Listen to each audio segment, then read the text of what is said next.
Zap Crypto. Tous les jours, toute l'actu crypto au même endroit. Et pour me soutenir, abonne-toi et active la cloche pour ne pas manquer le prochain Zap Crypto. Bonjour la cryptosphère. Oulala, que se passe-t-il ? Eh oui, le Zap change de programmation. Votre Zap Crypto sera désormais disponible en fin de matinée. Allez, on débute direct avec notre Fear and Greed Index, côté crypto qui est toujours à 31 dans la peur. Et du côté des marchés US, nous sommes toujours dans la zone de greed à 60. Nous passons directement à tous nos gagnants tirés au sort hier soir en live sur Twitch. Le premier a décroché le numéro 243 et Monsieur de la Jungle. Le numéro 244 revient à Michael Miko. Saphireuse remporte le 245, Moebius le 246, Dude Francel et Langa remportent le numéro 247. Et Monsieur Riros remporte son tout premier NFT, le numéro 248, qui te sera envoyé quand tu écriras en commentaire que chocolatine est le mot officiel. Et si toi aussi tu veux avoir la chance de pouvoir remporter un NFT, c'est tout simple, tu as juste à laisser un petit commentaire sous les Zap Crypto. Prenez place, le Zap va commencer. Je vous souhaite à tous une excellente journée ainsi qu'une excellente semaine. On se retrouve demain pour un nouveau Zap. Je vous souhaite une excellente vidéo. C'était Zap Crypto. Alors déjà, des statistiques intéressantes. Cette semaine, en morning, on a parlé des investisseurs institutionnels qui revenaient lourdement sur les actions, en particulier. Et là, ce qu'on apprend dans un article des Échos, c'est que, mine de rien, les investisseurs institutionnels, malgré que la majorité des retails ont fui les marchés crypto, bien sûr, après 18 mois de baisse, il y a très très peu de particuliers qui sont encore ici. Les investisseurs institutionnels continuent d'amasser des cryptos en espérant le rebond. Alors, ce que ça veut dire, ça veut pas dire que le rebond va être, et le bull market va être demain. Par contre, c'est typique d'une phase, juste avant une phase de rebond où ils accumulent. On est dans une grosse phase d'accumulation et en général, c'est très très positif parce que c'est souvent les prémices d'un rebond. Ça veut pas dire que ça sera demain ou après-demain, mais ça ne devrait tarder. En tout cas, normalement, c'est des signaux très très intéressants. Donc on a Team Bitcoin qui nous dit voilà, envoyer des bitcoins des USA jusqu'au Nigeria, 10 000 km, 10 secondes et 0 frais. Voilà la beauté. Tu vas voir ta banque. En ce moment, ma femme veut faire un virement à son frère et elle a essayé de voir la banque depuis plusieurs jours. On n'arrive pas à voir le banquier. Tu vois, comme c'est un virement dans notre pays. Donc, voilà, t'arrives pas à avoir ton banquier. Le mail, on te dit, finalement, il faut vous envoyer un mail en passant par la plateforme. On va vous recontacter. Après, on va vous envoyer un papier à signer. T'as envie de pleurer. Moi, quand je les aurai au téléphone, je vais les pourrir. Je vais leur dire, c'est ma thune. Je peux même pas faire ce que je veux avec ma thune. Vous trouvez ça normal de m'emmerder autant quand je vais faire un virement? Je vais leur dire clairement, tu vois, parce qu'au bout d'un moment, il est gentil, mais des fois, il en a marre. Donc, qu'est-ce que ça veut dire? Je peux pas faire ce que je veux avec mon propre pognon. Voilà. Bienvenue dans le monde des banques. Ton propre pognon, tu veux pas faire ce que tu veux. Et plus tu vas vouloir envoyer, recevoir des pognons de la grande quantité, plus on va t'emmerder. Voilà. Après, tu peux pas tout prendre ton pognon, aller dans la crypto. T'en sais rien. Les cryptos, si un jour ça disparaît, je touche du bois que jamais, mais t'en sais rien, tu peux pas faire ça. Mais voilà, les banques ont besoin de se digitaliser, les banques ont besoin un peu de décentraliser, ont besoin d'un peu d'arrêter de nous gonfler, de nous prendre notre thune, de nous pomper des frais à mort. À mon avis, les banques, pour moi, c'est obsolète, il faut revoir tout ça. Voilà, je pense que certains seront d'accord. Bon. Et en bonus, comme vous pouvez le voir à l'écran, pour finaliser le premier forum du programme Plan B, la ville de Lugano a offert un spectacle de lumière avec des drones qui ont écrit dans le ciel de la ville « Bitcoin is freedom ». On reste dans les déclarations faites durant le forum Plan B de Lugano avec Utrust qui va être utilisé par la ville. Mais pour ceux qui ne connaîtraient pas encore ce projet, il s'agit d'une solution de paiement crypto dont le but est de proposer une infrastructure de paiement crypto instantanée, simple et sécurisée pour les commerces et institutions étatiques. Et donc, durant le forum a été dévoilé un partenariat entre Utrust et la ville de Lugano qui va ainsi intégrer la solution de paiement instantané en crypto de Utrust. Concrètement, la première phase consiste à proposer aux citoyens de pouvoir payer via Utrust pour l'ensemble des services proposés par la municipalité. Et la deuxième phase va consister à proposer la solution de paiement de Utrust à tous les commerçants en ligne opérant dans la ville, ce qui permettra aux commerçants intéressés de réduire drastiquement les charges que représentent les frais de paiement, car certains processeurs de paiement peuvent facturer jusqu'à 12% de frais, alors que Utrust permet de réduire de 90% ces frais. À savoir qu'en plus d'être une très bonne nouvelle pour Utrust, il s'agit également d'une avancée majeure pour Elrond, car je vous rappelle que la société avait été rachetée par Elrond au début de cette année, et donc en plus du jeton UTK de Utrust qui est sur la blockchain Elrond, le GLD fait bien sûr partie des solutions de paiement proposées par Utrust. Bref, vous l'avez compris, avec ce partenariat, UTrust et Elrond s'assurent une place de choix en Europe dans la ville de Lugano, qui ambitionne de devenir une capitale européenne pour le développement des cryptos. Et quand on sait que dans seulement quelques jours aura lieu la conférence XAI de Elrond, il faut probablement s'attendre à avoir d'autres annonces majeures à venir. Il y a quelque chose d'intéressant. Là, c'est le compte Twitter de Nuno Correa, à la tête de UTrust, avec Sanja Kon, dont on a parlé un petit peu plus tôt. Bon, je crois que ça se dit Sonia, Sanja, Sonia, peu importe. Et Nuno Correa, il a repris cette nouvelle de Twitter qui travaillait sur un wallet crypto. Il a commenté ça en disant quelque chose de très intéressant. Des millions d'utilisateurs, des milliards bientôt. Ça fait légèrement écho à la volonté d'Elon Musk de passer de 230 millions d'utilisateurs aux milliards d'utilisateurs sur l'application X. Et il rajoute qu'il y a seulement quelques passerelles de paiement crypto et encore moins de passerelles qui prennent en charge tous les portefeuilles. Autrement dit, pour permettre ça, pour passer aux milliards d'utilisateurs, peut-être ce qu'il est en train de sous-entendre, c'est que l'évidence c'est que ça va être en utilisant UTrust. Il fait quand même une allusion directe à ce qu'a dit Elon Musk, hein. Des millions aux milliards, le wallet crypto sur Twitter. Bon, est-ce qu'il est pas en train de nous dire que c'est déjà dans les tuyaux? Et lui, si c'est le cas, il le sait, hein, quand même fondateur de UTrust. Peut-être qu'il peut plus trop tenir avant la conférence XDay et on commence à sous-entendre des choses petit à petit là, on se rapproche.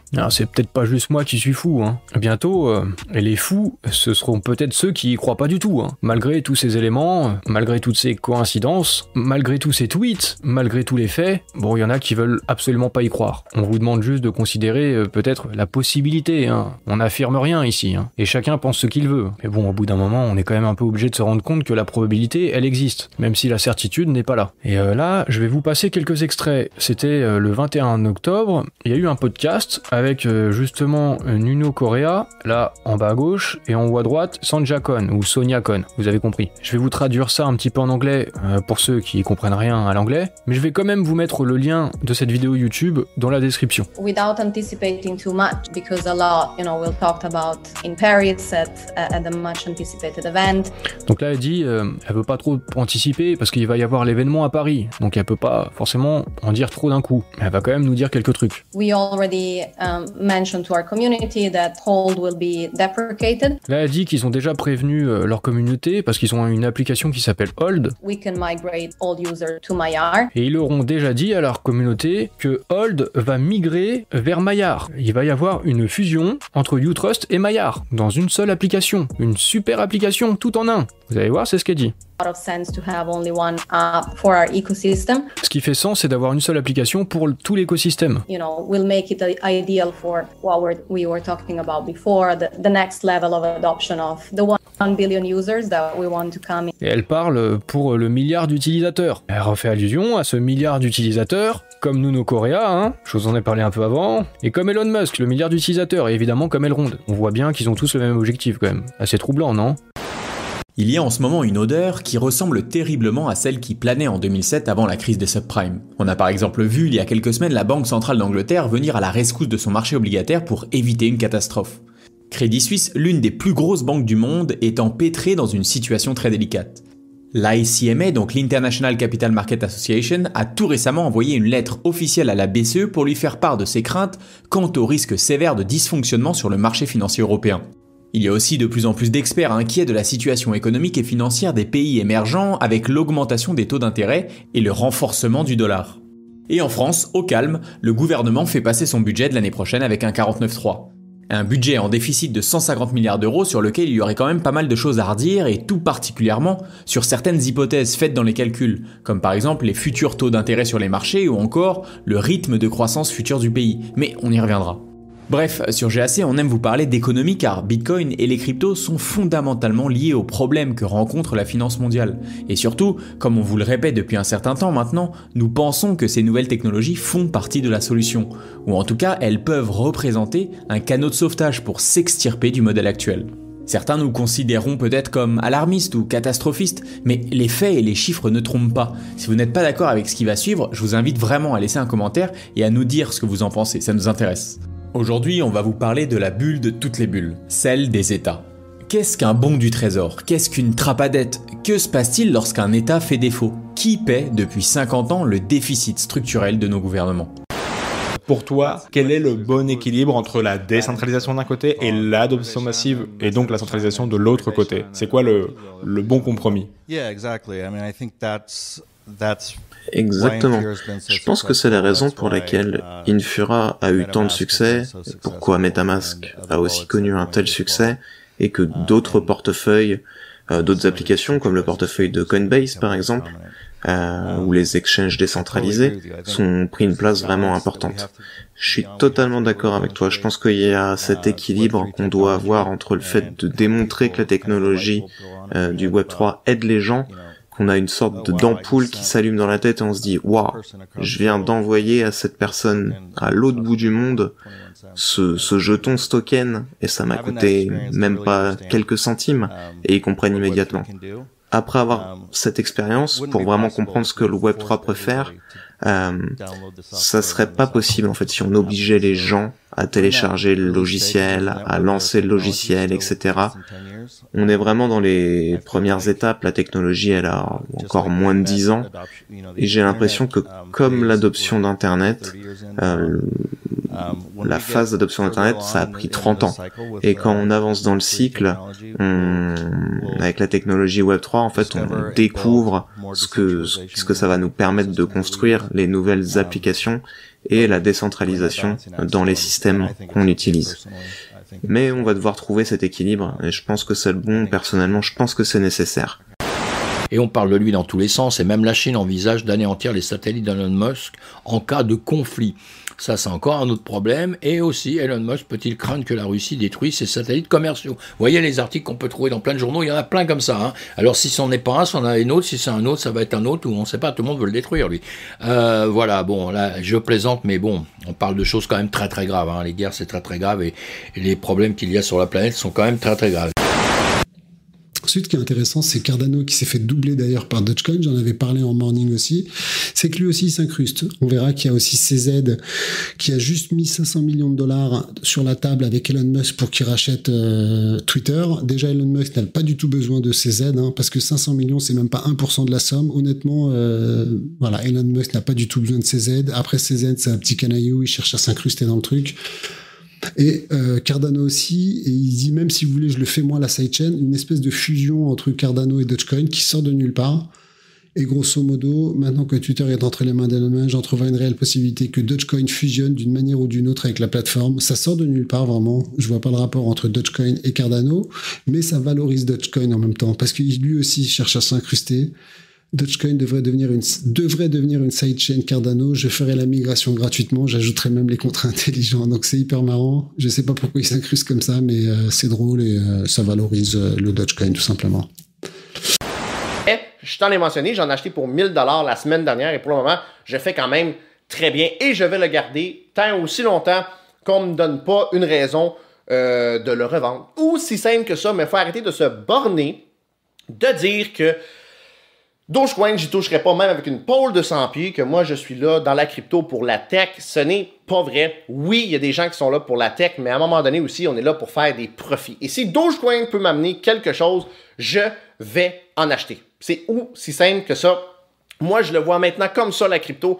Faut arrêter de se dire que quelque chose, c'est pas trop pro-crypto, c'est pas ci, c'est pas ça. Est-ce que potentiellement, ça pourrait t'amener des gains? Oui ou non? Pourquoi? Parce que si, parce que ça. OK, go. Non, tu y touches pas. C'est pas plus compliqué que ça. Moi, c'est comme ça que je le vois. Est-ce qu'il y a un potentiel à faire avec ça? Je pense que oui, personnellement. Pourquoi? Parce qu'il est poussé de l'avant par le milliardaire le plus riche de la planète. L'homme le plus riche de la planète le pousse vers l'avant tout le temps et tout le temps et tout le temps. Et c'est la même histoire depuis 2 ou 3 ans qu'il le pousse vers l'avant. Aussitôt qu'il y a un tweet qui a rapport un petit peu à ça, paf, ça l'explose. Et là, on se dit qu'un projet qui ne sert à rien, qui est présentement au 8e rang, qui vient de dépasser Cardano, Cardano a plein de bonnes utilités comme projet. C'est quelque chose qui change vraiment les choses, Cardano. Dogecoin a plus de valeur que Cardano. Ça te dit ce que les gens pensent présentement en tant qu'investisseur, en tant que personne qui achète de la crypto, ce que les gens veulent. Même si c'est stupide, même si le fait qu'Elon Musk le pousse vers l'avant, c'est stupide, si les gens en achètent, eh bien, c'est lui qui pourrait être choisi. C'est pas plus compliqué. Je sais que c'est stupide, je sais que ça fait aucun sens, Mais pour moi, je le vois comme peut-être une opportunité. Et honnêtement, au rythme où vont les choses présentement, ça ne m'étonnerait pas que Dogecoin, un jour, finisse dans le top 3 ou du moins dans le top 5 crypto. Jusqu'à temps que Elon Musk avait acheté Twitter, je me disais, non, ça se peut pas, c'est un meme coin, ça va être poussé vers l'avant, mais sans plus. Mais depuis que Elon Musk a racheté Twitter, il y a un réel potentiel réel à ce que Dogecoin, même si c'est un meme coin, puisse arriver dans le top 3. C'est pas plus compliqué que ça, parce que pousser la blague, il va le faire jusqu'au bout, même si c'est un meme coin. Tout ce que je te dis aujourd'hui, c'est pas un conseil financier, comprends bien ça, fais tes recherches, va voir à quoi servent les projets, mais moi je te dis mon opinion par rapport à ça, c'est que ce genre de projet-là, qui ne sert à rien ultimement, qui n'a pas vraiment d'écosystème en général, de plus en plus, ça fait des mois et des mois qu'on dit que c'est un projet qui va mourir, qui ne sert à rien, et là depuis que Twitter a été racheté par Elon Musk, ça devient un sérieux prétendant au top 3 de la crypto, parce que Elon Musk, on ne sait pas qu'est-ce qu'il pourrait faire avec. Si demain matin, il annonce qu'il envoie une navette sur la planète Mars et que c'est 100% financé avec Dogecoin, parce que c'est son genre, puis on a entendu, qu'est-ce qui pourrait arriver? Twitter, première crypto qui accepte Dogecoin. Qu'est-ce qui pourrait arriver? Fais juste penser à ça. Je te laisse une idée. Est-ce que c'est quelque chose qu'il faut garder pour la vie perso? Peut-être pas. Mais je pense que pour le prochain bull market, avec les annonces qu'on a eues cette semaine, la semaine dernière, j'ai pas le choix de me dire que Dogecoin, même si c'est je le répète encore, je me répète aujourd'hui, même si c'est un projet qui est stupide, même si c'est un projet qui a été basé sur une joke, même si c'est un projet qui n'amène pas de réelle utilité au marché de la crypto, même si c'est un projet qui est une blague à 100%, reste qu'il est adopté par une majorité de personnes. Le sujet est simple, c'est qu'est-ce qui différencie Bitcoin de toutes les autres crypto-monnaies. Et je pense qu'il y a des éléments, donc quand même, où tout le monde pourra tomber d'accord. Je vais entrer progressivement, on va commencer sur des choses simples, puis ensuite ça deviendra peut-être venimeux, mais je pense pas. Donc, un des premiers aspects qui me paraît, moi, évident, mais je ne sais pas s'il vous touche ou pas, c'est que Bitcoin est la première crypto-monnaie décentralisée. Alors, il y a eu une préhistoire des monnaies privées, mais c'est la première. Donc, ça en fait un élément historique important. Pour moi, il y a un avant JC, un après JC, mais JC, en fait, est moins important que pour moi Satoshi. Donc, il y aura un avant Satoshi, un après. Est-ce que vous accordez de l'importance au fait que ce soit la première, ou est-ce que vous vous en foutez? Parce que, attention, dans les technologies Internet, certaines ont été oubliées. Moi, personnellement, je pense que c'est extrêmement important le fait que ce soit la première. Pas parce que c'est la première chronologiquement, parce que les conditions dans lesquelles ça a été lancé ne seront jamais reproduites. Donc le fait que ça a été en proof of work dès le début avec une distribution sans ICO, sans pre-mine, etc., jamais on ne pourra le reproduire. Donc c'est extrêmement important, c'est pour ça qu'il n'y aura jamais de Bitcoin, même si on dépasse 1000 fois la technologie de Bitcoin, rien que pour ça, on n'aura jamais les conditions pour le relancer dans les mêmes conditions. Donc oui, je pense que c'est extrêmement important. L'année dernière, par ailleurs, je crois que c'était toi le modérateur aussi, Thibaut Maréchal avait dit Bitcoin n'est pas la première crypto-monnaie, mais c'est la dernière crypto-monnaie. Et j'ai trouvé ça, c'est vrai. C'est très intelligent parce que déjà il y avait des crypto-monnaies avant Bitcoin, Bimoni, eGold, c'est des crypto-monnaies en fait. Enfin, il y a de la crypto et c'était des monnaies, enfin ça voulait être des monnaies. Et après, en fait, pourquoi la dernière? Parce que Bitcoin a trouvé une solution et a résolu quelque chose d'un coup. Donc j'aime bien cette expression de dire que c'est la dernière et pas la première. Voilà. La punchline est bonne en tout cas.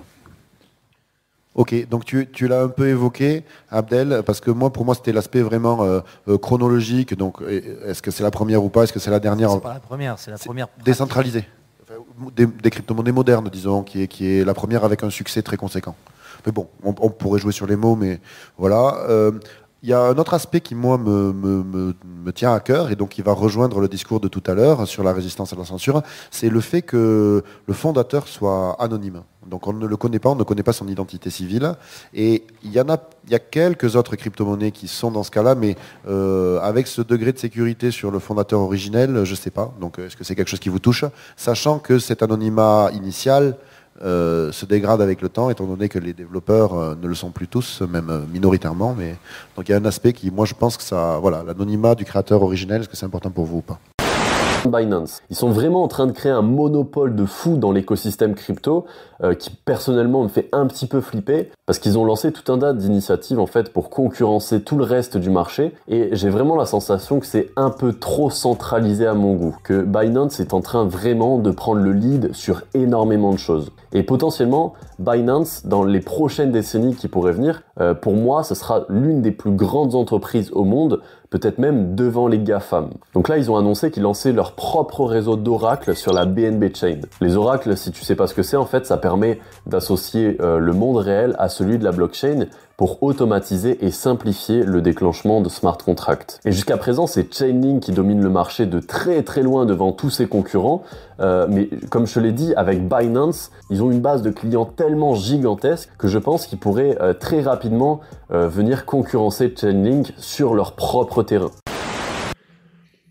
Ça, c'est une petite information qui nous vient de Cointelegraph, qui sort toujours des informations hyper intéressantes. C'est que deux pays qui n'ont rien à voir, donc la Thaïlande et la Hongrie, sont en train de s'associer pour explorer la technologie tech, en particulier pour améliorer leur système financier. Le système financier de la Thaïlande, le système financier de la Hongrie, ils s'associent et ils vont utiliser largement la technologie blockchain très très bien dans le cadre de l'adoption générale des crypto-monnaies.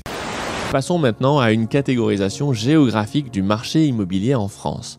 Après 10 ans d'expérience dans l'immobilier en tant que chef de projet et en tant qu'investisseur à titre personnel, j'ai déduit 3 types de zones avec des dynamiques propres.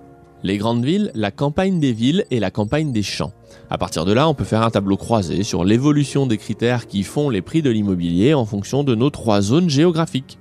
Commençons par les grandes villes, Paris, Lyon, Marseille, Bordeaux, etc. En ce qui concerne la vitalité du marché, elle est structurellement à la baisse dans un pays qui s'appauvrit. Les villes sont des constructions qui ont pour objectif de booster la croissance. Vous concentrez les secteurs de l'économie qui créent le plus de valeur ajoutée dans le PIB afin de profiter à plein des effets de réseau entre ces grands acteurs qui se parlent et font des affaires ensemble. Le problème, c'est que les grandes villes sont sensibles aux crises économiques. Prenez le cas emblématique de Détroit aux États-Unis. C'était une ville florissante après-guerre grâce à l'industrie automobile. Les 3 majors, Ford, General Motors et Chrysler, étaient solidement implantés et ont fait la grandeur de Détroit. Puis, l'industrie automobile US est gravement touchée par le choc pétrolier de 1973, ce qui enclenche la période du déclin de Détroit. Pour faire le parallèle, dites-vous que je prends cet exemple comme un cas historique et relativement comparable à une poussée de désindustrialisation de la France à cause de la crise énergétique liée majoritairement à la coupure d'approvisionnement du gaz russe en Europe. Eh bien, Détroit, pendant cette période de déclin, a perdu un tiers de sa population qui s'est vue contrainte de quitter la ville pour trouver du travail ailleurs. Les villes sont sensibles aux crises car leur fondation repose sur une base agricole et industrielle qu'elles importent du reste du pays. C'est pour cela que dans les périodes où l'ordre social est compromis, c'est en premier lieu dans les villes que naît le chaos. La dette de la France caracole avec les 3 000 milliards d'euros. Les déficits budgétaires, eux, sont attendus à peu près 6% du PIB, soit 50% des recettes de l'État. C'est juste abyssal cette année. Et les déficits de la balance commerciale se creusent comme jamais. Pour achever le tout, la crise des mesures anti-Covid a achevé d'ancrer l'idée dans la tête de beaucoup de gens que la vie à la campagne, c'est peut-être pas si mal. Et je ne parle pas des problèmes sociaux qui couvent dans les banlieues de ces grandes villes, car les perspectives ne sont pas bonnes du tout. La peur, ça entraîne généralement beaucoup plus d'impact émotionnel que l'aspect positif. Et donc, tout le monde, en tout cas c'est ce que j'ai vu sur les réseaux sociaux, tout le monde s'est focalisé sur le négatif, donc oui, on va parler de négatif, de grosses news bien dégueu, bien salaces. Ah les GAFAM, c'est dégueu. Microsoft, Google, Meta, ça fait déchirer.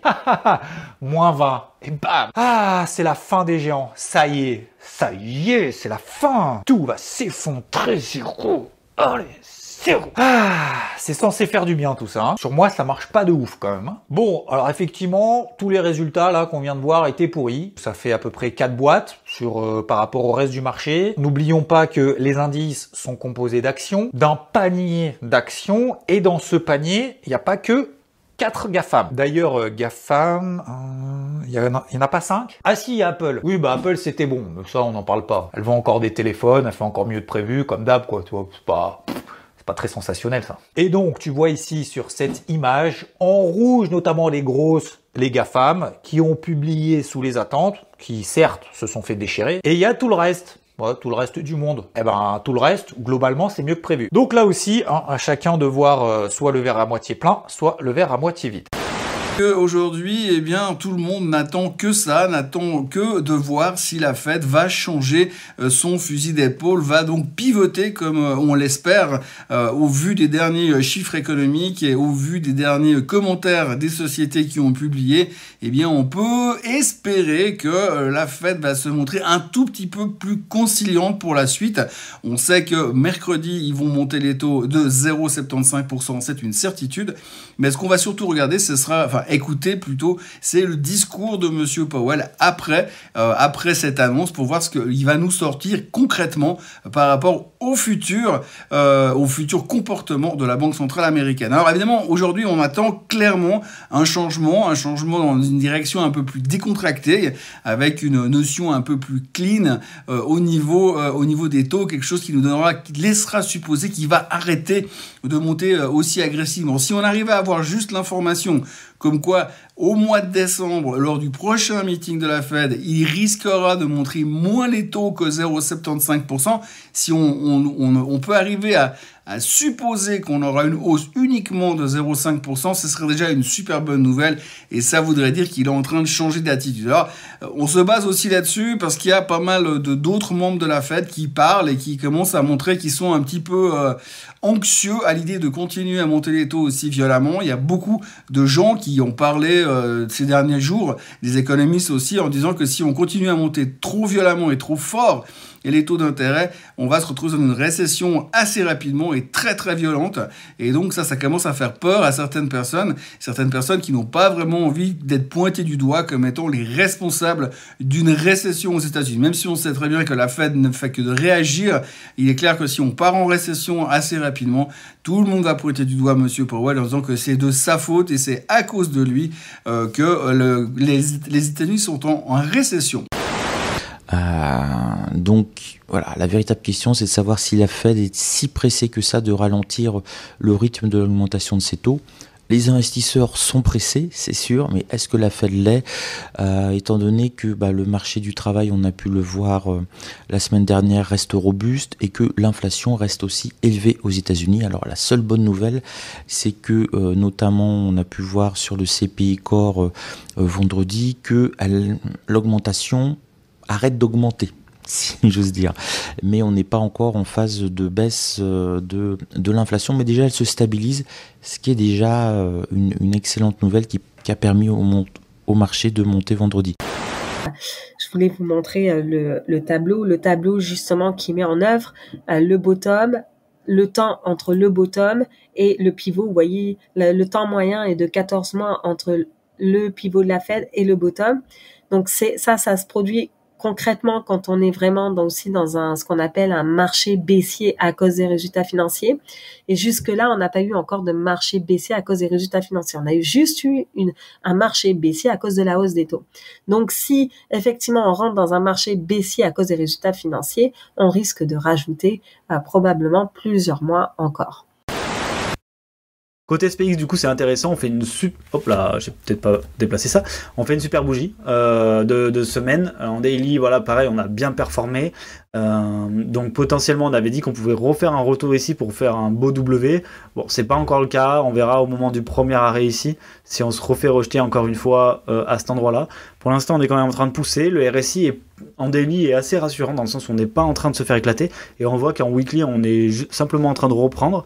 Ça serait cool qu'on fasse vraiment une grosse poussée, qu'on valide la divergence qui est en train de se former ici. Donc pour les plus novices, je vais vous aider à la tracer. Je vais aller ici, ici. Pour valider la divergence, vous voyez, on voudra faire un W et qui casse ce plus haut. Et du coup, on fera un W là, alors que ici on avait fait un plus bas de plus en plus bas, et là on monte. Hop, je vais vous le montrer aussi comme ça. Tac. Et là, ça serait vraiment très intéressant d'avoir un W weekly comme ça qui se valide sur le MACD, mais aussi sur le RSI, et qu'on puisse faire une structure derrière. L'idéal serait de faire une structure de l'autre côté de cette grande résistance qui nous attend maintenant, qui est la résistance qui a tapé quand même 3 fois le SPX. Donc si vraiment on veut voir un retour haussier du SPX, etc., donc ça va prendre quand même encore plusieurs semaines, voire mois, probablement un an, pour qu'on fasse une structure de l'autre côté de cette trendline. Donc voilà, il faut en être conscient. Alors le DXY, rappelez-vous, c'est la position cash, d'accord? Quand cet actif est relativement haussier, et donc la prochaine fois qu'on aura du coup un shift majeur sur cet actif, pour vous maintenant qui commence à être expérimenté sur les marchés, vous allez comprendre que s'il y a un shift majeur qui se fait ici, il y aura un shift majeur qui va se faire ailleurs. Alors vous allez voir qu'ici vous avez pu voir que à partir de juin 2021, on a eu une explosion, ou en tout cas on a eu un retournement sur cet actif qui était relativement baissier. Donc il a été relativement baissier tout au long, on va dire, du bull run crypto et actif risque, hein. Et il a commencé tout simplement à être haussier à partir du moment où on a eu la première grosse correction sur les marchés à risque comme le Bitcoin, mais aussi tout ce qui est technologie. Donc, il a été sur un superbe bull run et vous allez voir que c'est à partir du moment où le bull run a démarré sur la devise du cash et l'indice du dollar que on a commencé à avoir tout simplement un risk-off petit à petit sur toutes les positions à risque et dont les crypto-monnaies. Donc, on a eu novembre où on a eu le dernier ATH qui s'est mis en place l'année dernière à ce moment-là sur le Bitcoin. Mais relativement, à partir de là, on a commencé à saigner sur la majorité. Donc, on est en train potentiellement d'avoir les premiers shifts ici qui sont en train de se mettre en place. Alors, c'est pas gagné, ça va mettre du temps à se mettre en place et on n'en est pas encore là, mais on commence à avoir le premier signal de faiblesse depuis un certain temps. Alors, en revanche, là, et ce qui implique prudence, c'est qu'en fait, on est sur un support. Et en fait, on a franchi le support et on a réintégré. Donc, vous voyez qu'on n'a pas réellement franchi le support. Alors, en termes de shift, c'est intéressant parce qu'on a bien un creux, un sommet, un creux en dessous du précédent. Donc, on a bien un début de shift. Mais on est sur un support, donc on n'est absolument pas à l'abri ici d'avoir une petite jambe haussière qui, forcément, ou a de fortes chances d'impliquer, évidemment, un risque off sur les marchés. Donc, si cet actif commencera à rentrer en pullback, on pourrait avoir une correction qui s'amorce sur le reste des actifs. Donc, ça pourrait engendrer un pullback sur le Bitcoin, sur l'Ethereum, etc. qui ont relativement bien performé. Donc, c'est cet actif-là qu'il faut surveiller de très près cette semaine. Voici la charte monthly du Bitcoin depuis qu'il était tout petit en 2010.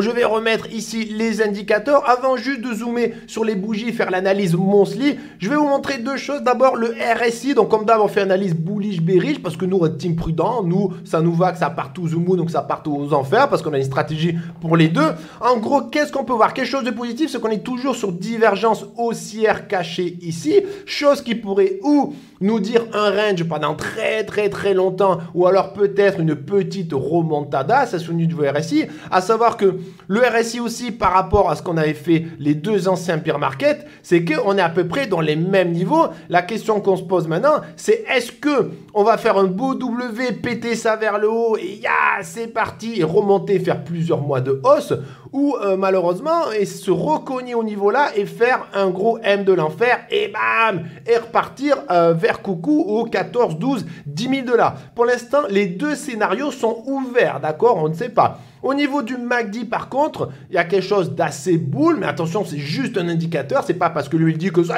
oui, c'est bon, c'est le bull run. Cet indicateur, pour l'instant, il est pas trop mal parce que à chaque fois que les bears ont eu une perte de momentum à partir, tu vois, d'une bougie qui devient rouge lorsqu'elle devient à peu près rose, à chaque fois qu'on a eu ça, ça a été la bougie du bottom des anciens bear market. Si j'enlève ici tout ça, j'enlève même tout ça, tu peux voir que ici, en mars 2015, lorsque le momentum commençait à être perdu par les bulls, on avait fait le bottom du bear market 2015. Ici, en février 2019, lorsque les bears commençaient à perdre du momentum, on avait déjà fait le bottom. Donc là, si on se réfère aux deux anciens bear market, on pourrait dire que finalement, si ça se valide bien, on aurait pu faire le bottom et le bottom aurait été aux 17 000. Voilà. Donc là, les gens bullish, ils voient ça faire mais oui, on a fait le bottom, ça y est. Moi, je te dis, on se calme. C'est juste un indicateur, on va pas baser tout le futur, on va pas faire sa boule de cristal juste sur l'indicateur. En tout cas, oui, par rapport aux deux anciens bear market, là, si on fait la même chose à chaque fois, ça veut dire que le bottom a été trouvé, bah, ça a été le bottom au mois de juin 2022 tout simplement, mais par contre, fais attention parce que le RSI, à contrario, il pourrait te dire aussi, bah, bam, on cogne ici et on va aux enfers. Et pour la première fois, peut-être tester la zone de survente en monthly et ça sera un Bitcoin minimum à 10 000 $. Alors, ce qu'on va faire, c'est on va zoomer un petit peu et on va voir la clôture hebdomadaire que l'on a eue, plutôt positive. Hein. On n'a pas vraiment fait comme le SP500 une clôture très très forte avec justement une zone de cassure. On a fait quelque chose qui a ravalé une partie de la bougie, mais qui est quand même intéressant. Ici, on voit toujours que le momentum est un petit peu plat. On va zoomer. On va voir qu'en effet le momentum, ici on a des petites indications potentiellement d'une divergence baissière qui est en train de se mettre en place en 4 heures, pour une cassure baissière, potentiellement pour un retest de la zone des 19 500, pour pouvoir après soit faire une continuité haussière, parce qu'on voit bien qu'on a fait un break-off structure mineur dans cette zone-là, break-off structure mineur qui, somme toute, aurait une indication d'un retracement pour une continuité baissière, une continuité haussière, excusez-moi, pour aller chercher ici à minima la target, pour moi, des 21 967 qui correspond au 1,618 de cette impulsion haussière et d'aller retravailler en même temps l'imbalance qui est en attente ici. En H4, on a petite structure type M après la chasse au stop. C'est dangereux, ok? Ça veut pas dire forcément qu'on va dumper parce que tant qu'on se réinstalle pas sous les 20 000, il n'y a pas de problème. Ça reste du range entre 20 000 et 21 000. Mais maintenant, par contre, en daily, si vous commencez à voir ça, c'est-à-dire en gros, ici, un retest, puis on échoue et on retourne comme ça c'est vraiment pas ce qu'on veut voir. Parce qu'après des W daily, on n'est pas censé, après un breakout, voir du M. Par exemple, c'est ce qui avait été fait ici. Là, on avait des petits W qui se formaient, mais bam, direct derrière du M, et on repart dans l'autre sens. Et puis ici aussi, je vous en ai déjà parlé, mais des W dans des W, on vient capturer la liquidité, le marché faiblit, bam, on retourne au sud. Vous voyez, c'est surtout pas ça qu'on doit voir. Nous, ce qu'on doit voir, c'est après un breakout, une acceptation du prix et une structure bullish. Enfin, en gros, on confirme que c'est bull. Par exemple, où est-ce que je vais avoir ça, moi? Alors, voilà, par exemple, ici, où vous avez ici les W, bam, le breakout. Là, vous avez un marché qui continue de monter. Tac, tac, tac. Vous voyez ici, quand je vous mets en close line, on voit bien des W. Ça, c'est bullish. On n'est pas venu faire ça, on n'est pas venu se reverse. Bah, faut voir ça, en fait, tout simplement. Faut pas avoir ici des signes de faiblesse et faiblir comme ça juste après. C'est la volatilité réalisée avec une moyenne mobile sur 3 mois. Non, attendez, je me trompe là. Donc pour les 3 derniers mois, on a plutôt une moyenne mobile sur 14 jours.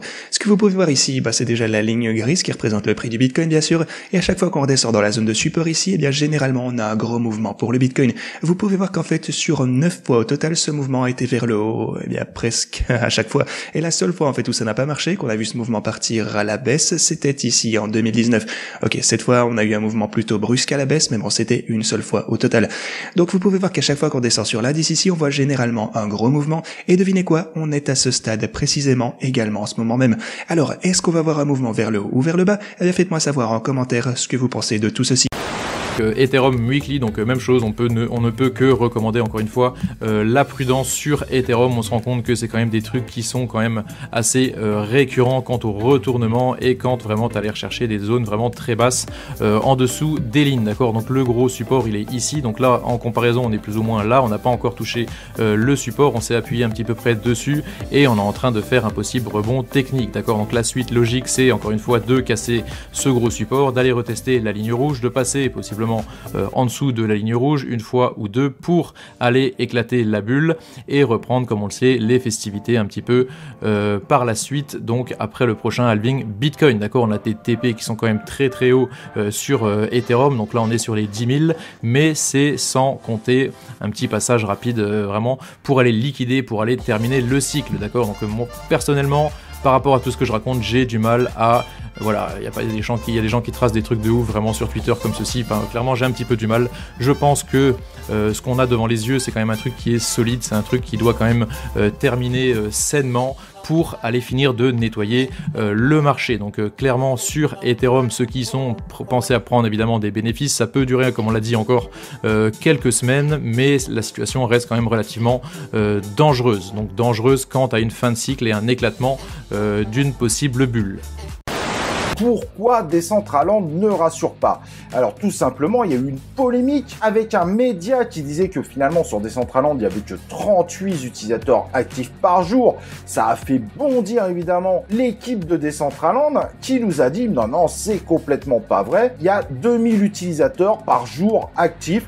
Parce que vous avez mal compté, vous avez utilisé une application comme DApps Radar pour le faire, mais en réalité, on a 2000 utilisateurs par jour. Et ben finalement, ça s'entend plutôt pas mal quand on joue, personne parle, on a des avatars qui ne bougent pas, c'est chiant à mourir, il faut être clair, les jeux sont de toute façon complètement buggés. Bref, au-delà de l'aspect design très particulier qui peut plaire à certains, il n'y a pas grand-chose pour y rester. Et c'est marrant parce que ça nous fait penser à d'autres sons de cloche qu'on a entendus. Horizon World, donc le fameux Metaverse qui est sorti aux États-Unis et au Canada, qui vit un petit peu les mêmes problèmes. Les gens semblent ne pas vouloir être fidélisés dessus. Ils y vont, ils ont testé, puis ils partent, puis ils reviennent pas. Et les chiffres sont beaucoup moins clairs parce que finalement, même Horizon World qui investit 1 milliard, et je dis bien 1 milliard par mois sur ce métaverse depuis plus d'1 an, finalement nous disait qu'au démarrage, ils avaient 300 000 utilisateurs dans le mois. Alors ça concentre que sur les États-Unis et le Canada, mais ça reste quand même pas grand-chose. C'est très difficile de savoir par jour, mais si finalement c'est peu fidélisé, bah ça voudrait dire qu'on aurait entre 10 000 et 20 000 utilisateurs par mois. Pourtant, n'oublions pas que Meta a une force de frappe marketing qui est indiscutable. Et les propos qui remontent sont à peu près ce qu'on vit dans Decentraland. Bah, on comprend pas, on se fait chier, on n'a rien à y faire. Et avec leur force de frappe, finalement, ils n'arrivent qu'à attirer que 10 000. Et encore, les derniers chiffres sont beaucoup moins bons parce qu'ils parlent d'un objectif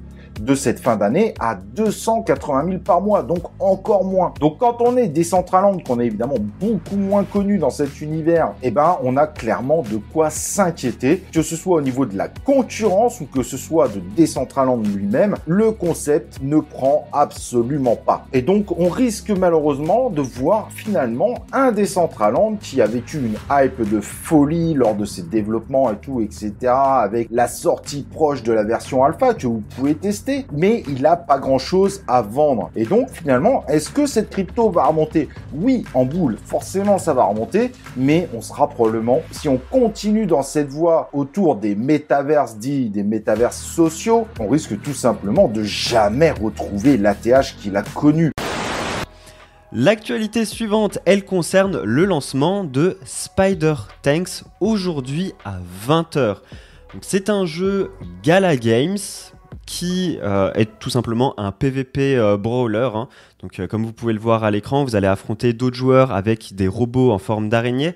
Donc vous allez pouvoir équiper différentes armes sur votre robot, les améliorer en fonction de vos performances dans les parties. Vous allez gagner des ressources qui vont vous permettre d'améliorer vos tanks. C'est un jeu free-to-play, il est disponible sur PC et sur Mac. Et ça, vous savez que ça me fait plaisir parce que moi j'ai un Mac, donc je pourrais tester ce jeu. Et je vous ferai encore une fois une vidéo en bonne et due forme pour vous dire ce que j'en pense. N'oubliez pas de vous abonner à la chaîne pour pas la louper. Et apparemment c'est un jeu assez compétitif avec des mécaniques play to earn. Même si vous savez que j'aime pas tous ces termes X to earn ou X and earn, peu importe. Mais je vais voir ce que ça donne et je vous dirai ce que j'en pense. Mais en tout cas, si jamais vous voulez vous faire votre propre avis, sachez que vous pouvez télécharger le jeu dès aujourd'hui à 20h. Je vous mets le lien dans la description comme d'habitude. Il n'y a pas très longtemps, j'ai entendu parler de Pocket Battle NFT War, donc le jeu se vend lui-même comme étant un jeu qui te permet de récupérer $1 par jour en jouant moins d'1 heure. Je me suis dit que c'était plutôt intéressant, donc je me suis dit, allez go, je teste le jeu pour toi. Donc dans cette vidéo, je vais t'expliquer un petit peu comment convertir du coup les tokens que tu gagnes sur le jeu en crypto-monnaie ou en dollars. En gros, comment récupérer de l'argent sur le jeu et surtout tester la rentabilité de ce jeu. Je te partage ça dans cette nouvelle vidéo.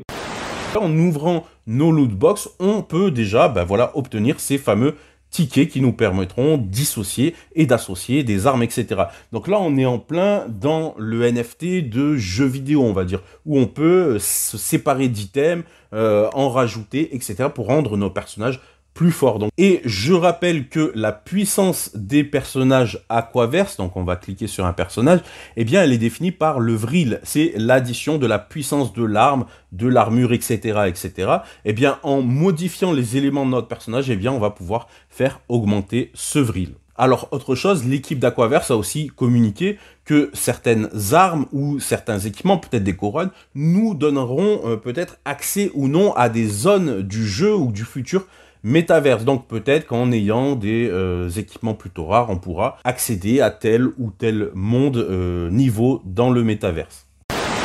Alors, ce zap t'a plu ? Dis-moi en commentaire quelle est l'actu qui t'a le plus intéressé. Et si tu as manqué les actus d'hier, retrouve juste ici le Zap Crypto de la veille.